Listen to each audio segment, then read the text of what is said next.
welcome back to the channel. This will be a part 2 of the OEM Big Brake upgrade for a BMW E46. In part 1, I showed you the installation of the front, which once again was E46 M3 CSL rotors, also used on the Z4M. We paired those with 335 brake calipers from an E90, E91, E92, etc. No modification at all. Everything works properly. Now, within this part 2 video, we're going to discuss and install these rear OEM big brakes. Let's do it. Okay, so here we are with the rear brakes. The first thing being will be E46 330 rear rotors, E46 330 brake pads, E46 330 caliper bracket.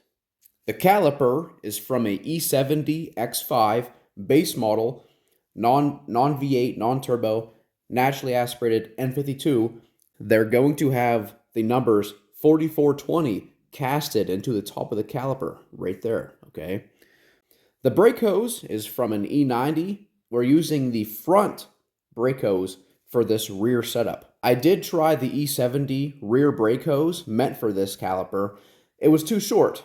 Thankfully, BMW is very simple and all the thread pitches are the same for the rear and front brakes, so you can freely swap hoses around.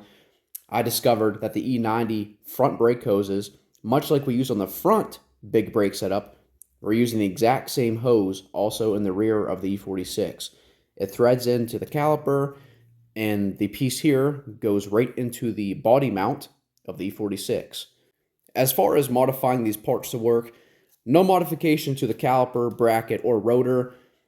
There's going to be small modifications to the brake pads, starting with, you see these little nubs on the top here, this side and this side. You're going to shave those down off of the one that snaps into the caliper piston, okay?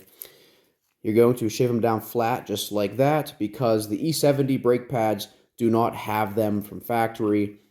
So that's a simple modification right there. The reason why we do not use the E70 pads is because they do not properly fit with the 330 rotor. We're getting the benefit of the larger piston of the E70 brake caliper and the light weight of the aluminum body. The brake hose, all we're going to do is we're going to remove the second retainer grommet here, which was on the hose about right here. We just cut it off because you don't need it.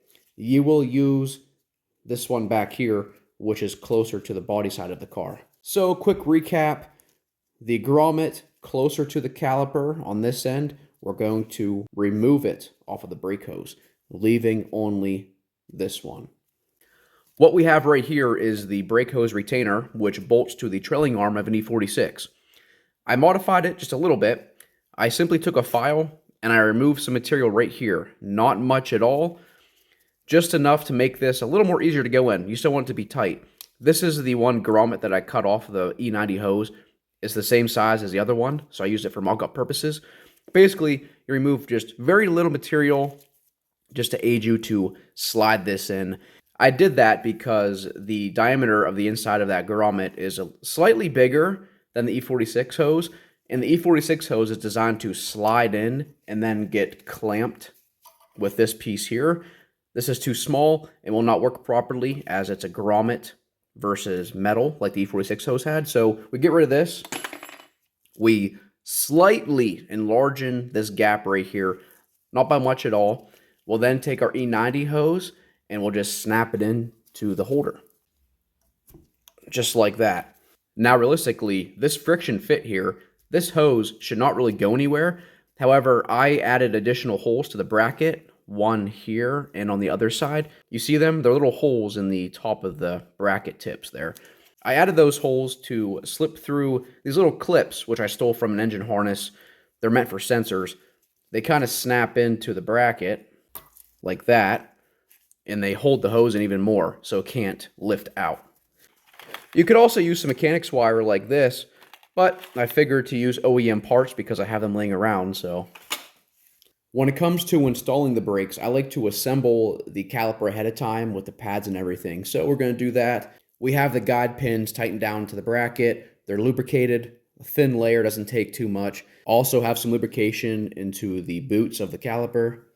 We'll now take the caliper, just slide it onto the guide pins here. Like that. Take the brake pad that snaps into the caliper, put it in there first, just like that. And then the front brake pad will just slide in just as easily here. There we go. We'll snap in these little dust caps. And now for the brake hose, which we'll thread into the back of the caliper.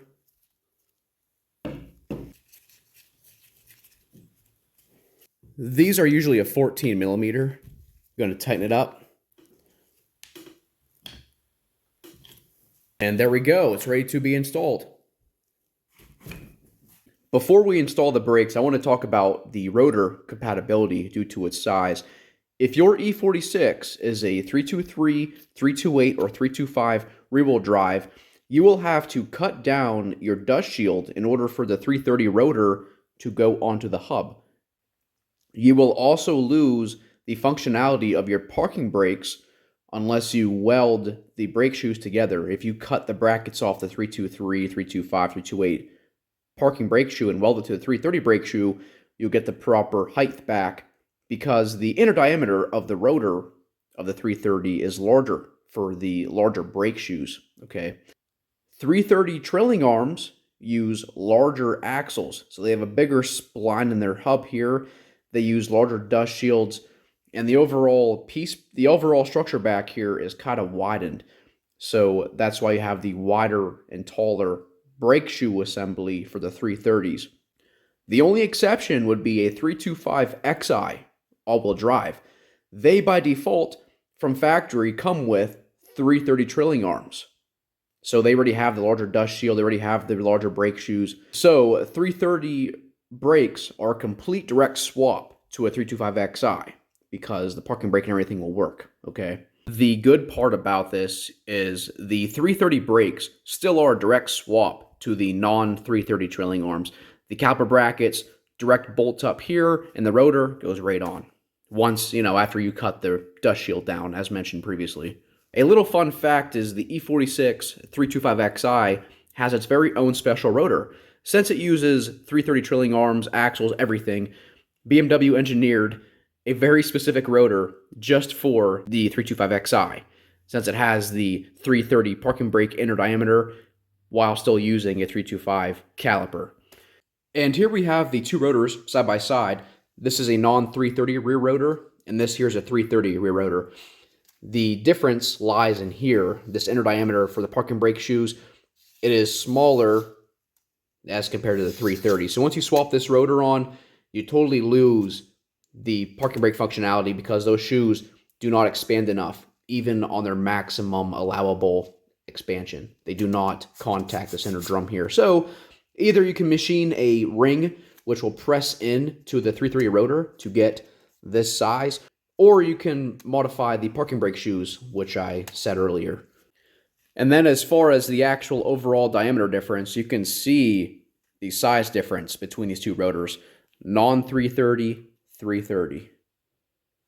Okay, so we're going to install these brakes, starting off with the rotor. E46 330 rotor. Going to use the original set screw, which will help hold it to the hub.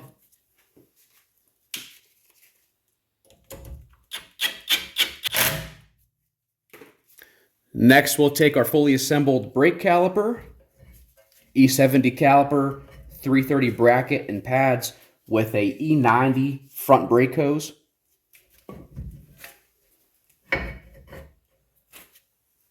Using the original E46 bolts.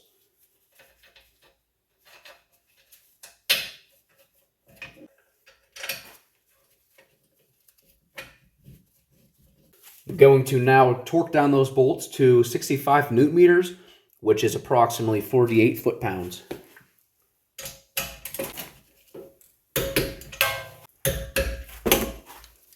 We're going to take the hose and route it the same way the original hose was running, directly above the lower control arm. I will show you here in a moment. We're going to take the E90 hose and snap it into the original E46 brake hose retainer. Should be pretty tight going in, which is what you want. There we go, look at that. And now I'll put in my clip. But as you've seen, that thing snapped in there pretty tight, so this probably isn't even needed whatsoever, but it's just a little safe precaution here. There we go. Now we'll take the E90 hose and we'll put it into the body mount of the E46. It should line up just like that. Then we'll get the line to thread in.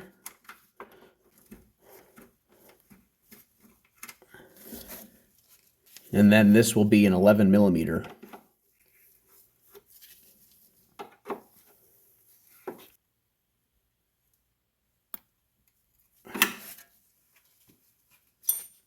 We are currently underneath the car. You can see how the hose avoids the shock, runs down, goes around the axle right there, and then goes to the stock bracket right there. And currently there's no differential in the car, so the axle is going to be up like this, which gives even more room. Plus, whenever the car is lowered down on ride height, you'll get even more clearance because things will be straightening out, so it should be good to go on that. Also, a little quick tip. If you want even more clearance down there across your axle and stuff, you can use E70 hoses meant for the front of an E70. I tried those. They were too long for my liking, but if you need extra clearance for some reason, you can use those E70 hoses. You get like an extra 2 or so inches, which equivalates to a lot more allowable room around certain things. Now, the last thing to mention, the little spring clip that goes from here and then reaches out to the bracket, you need to use ones for the E70 calipers.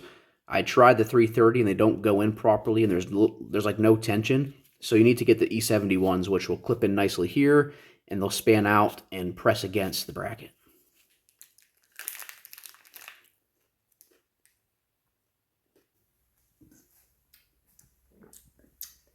And there we have it. That is all for tonight's video. Hopefully you enjoyed watching this part 2 of the OEM Big Brake upgrade setup. I think it turned out pretty cool. I'll see you guys in the next video. Catch you later.